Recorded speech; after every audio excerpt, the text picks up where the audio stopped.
The Asian Infrastructure Investment Bank, or AIIB, is a financial institution based out of Beijing, China, that was set up in 2016 to specifically fund infrastructure projects around the world that have a clean, green energy initiative behind them and that better connect Asia with the rest of the world. It has 50 member states here in Asia and around the same number outside the region, many of which are in Africa. It's funded almost $40 billion of projects in 200 different areas since it was set up in 2016. Many of those have been in its African member countries. Now, South Africa stands to benefit directly from this kind of funding as it becomes a fully fledged member, particularly for its own transition towards clean green energy. And that's been a priority from the South African Treasury and one of the rationales behind South Africa becoming involved. But membership does not come for free with institutions like this. And so it's not just being seen by economists as a short-term gain for South Africa to become involved in this type of institution. Instead,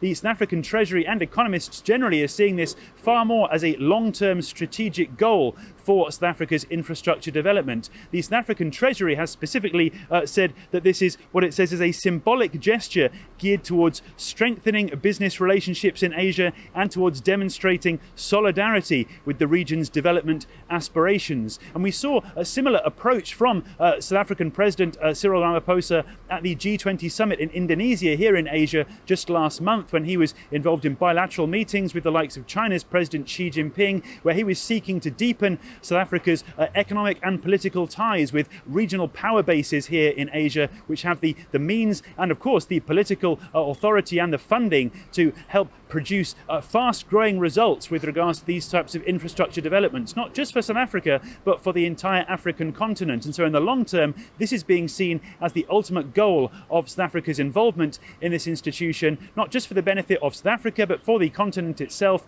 to try and tap into and benefit from the expertise and funding opportunities that exist at institutions like this Infrastructure Investment Bank.